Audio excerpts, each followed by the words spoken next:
MotoGP 20. What is it? Well, it is the official racing game for the MotoGP Racing series made by Milestone Games. If you don't know who Milestone Games are, they are an Italian developer that has specialised in making motorcycle racing games since the 90s, believe it or not.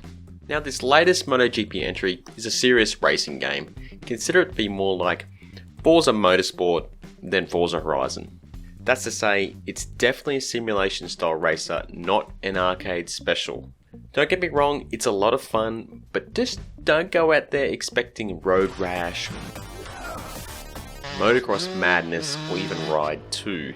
It's most certainly made for fans of the sport and those looking for something they can really sink their teeth into.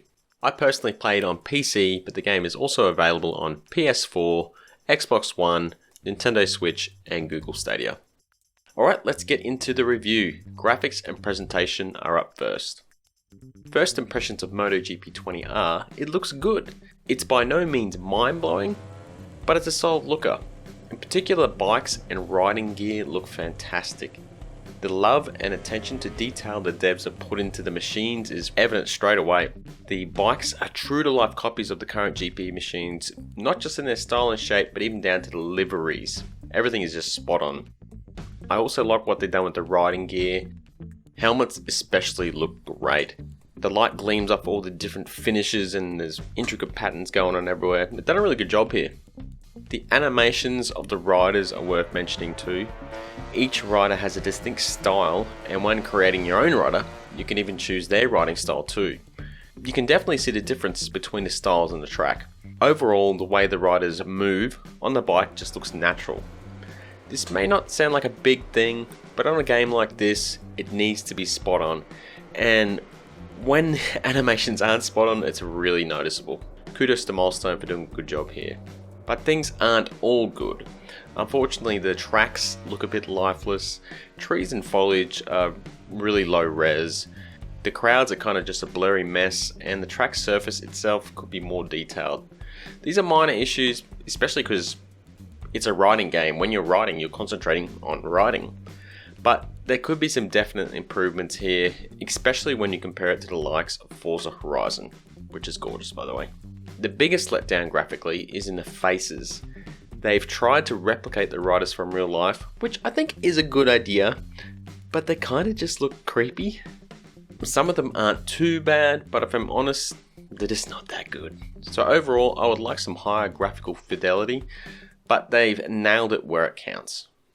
Performance wise, I've got a good PC and had no issues at all running the game with all the settings cranked at 1080p and 1440p. And there are a surprising amount of graphical options as well, which is good to see. I was getting well over 144 FPS and it was buttery smooth. On console, expect 60 FPS on the PS4 Pro and Xbox One X, and 30 FPS on the entry level consoles.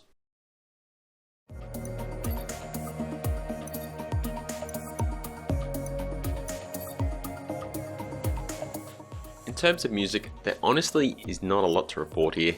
There is some background music for menus and after races, but there is no music while you're riding.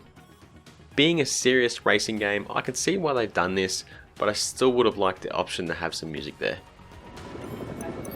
His bike is ready and the rider is getting ready to sprint on the track. Let's see if he's looking to record a good time or whether he's just testing out a change of setup. The forecasts confirm what you can see for yourselves. The weather is excellent and it's going to stay that way for the rest of the day. In terms of voice, you have a presenter doing voiceovers for before, during and after racing sessions, and this is done well. The only issue I found is that a couple of times at the end of a race, he would just be talking about the wrong thing, like a session that had occurred earlier. Qualifying session has just ended, and while the riders make their way back to their boxes, let's have a look at the final times that show us the front row for the start of tomorrow's Grand Prix. But overall, I do like the voiceovers.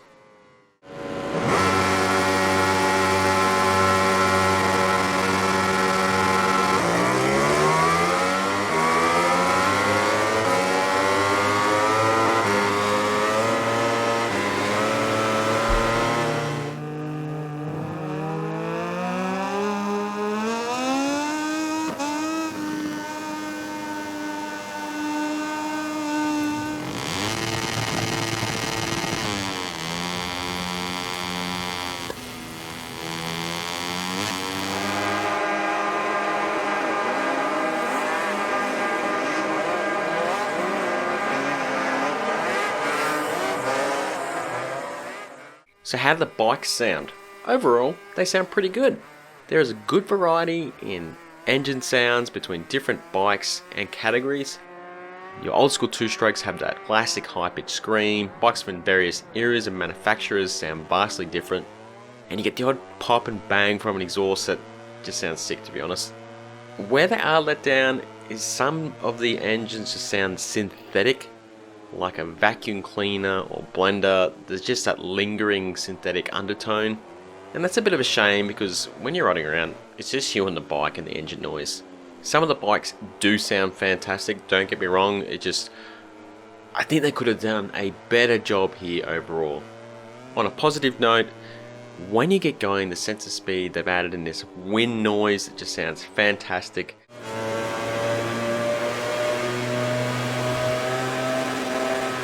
And also the different camera angles have vastly different sounds. The helmet cam in particular sounds brilliant. It's all well and good talking about graphics and sound, but this is a racing game and control is probably the biggest thing to consider. And thankfully they have nailed it.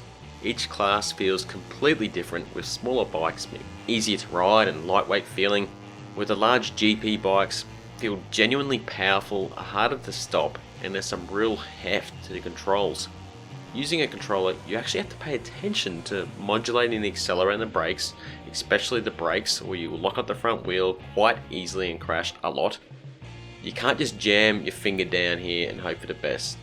At first, I found it extremely hard, and I wasn't really enjoying it for a little bit, but after sticking with it, in an hour or two, I started to really get the hang of it. They've also added in a rewind feature, so you can fix your mistakes along the way and just kind of rewind all the way back and make sure you get a better lap going or not crash. And they've also put in heaps of ways to adjust the difficulty, including linking brakes, making the AI harder, and also added in various assists as well. So they've done a good job in here and catering to a lot of audiences. Gameplay and content wise, there is a ton here. You have historic mode where you race to unlock your favorite riders and bikes from the past, quick modes including time trials and individual races, multiplayer and career mode. On top of these, there is an extremely detailed customization mode where you can adjust everything from the bike's liveries, design helmets, race numbers, stickers, and rider stickers as well. I found myself spending way too much time fiddling with designs where I actually had to force myself to stop so I'd get to actually riding. The most touted feature is career mode, and they put a lot of work into it this year. This is where you develop motorcycles, hire and fire staff, test, change teams, and race entire seasons. Initially, it was a bit confusing as to what was actually going on and what I was supposed to do, as there's no tutorials whatsoever. So you kind of expected to figure it out yourself. It would have been good to have some guidance here, but once you figure it all out, it's pretty easy to wrap your head around. And once you are racing, there is a ton of detail in career mode, and thankfully it's much easier to navigate. Bike setup is described in a way anyone could understand, and you can even do automatic changes. You need to keep an eye on tyre wear, fuel consumption, and different electronic settings too. The career mode is not for the faint of heart, but once I wrapped my head around it, I found this to be my favourite mode by far. So is MotoGP 20 worth getting? If you're into motorcycles or racing, 100% yes. People who aren't fans may struggle a bit more to get into it. It's a bit of a niche game, I suppose. It is extremely rewarding though, and pretty addictive. There is a buttload of content, and you're definitely getting your money's worth here. Milestone have also been putting out constant updates and are adding in extra content for free. On top of that, guys, no microtransactions, which is always a good thing. Sure, it's not perfect. I think the presentation could be improved in some areas, namely graphics fidelity and some of the engine sounds, but it's good where it counts in that it's a damn fine racer and it controls great. Overall, I'm going to give it 4 out of 5.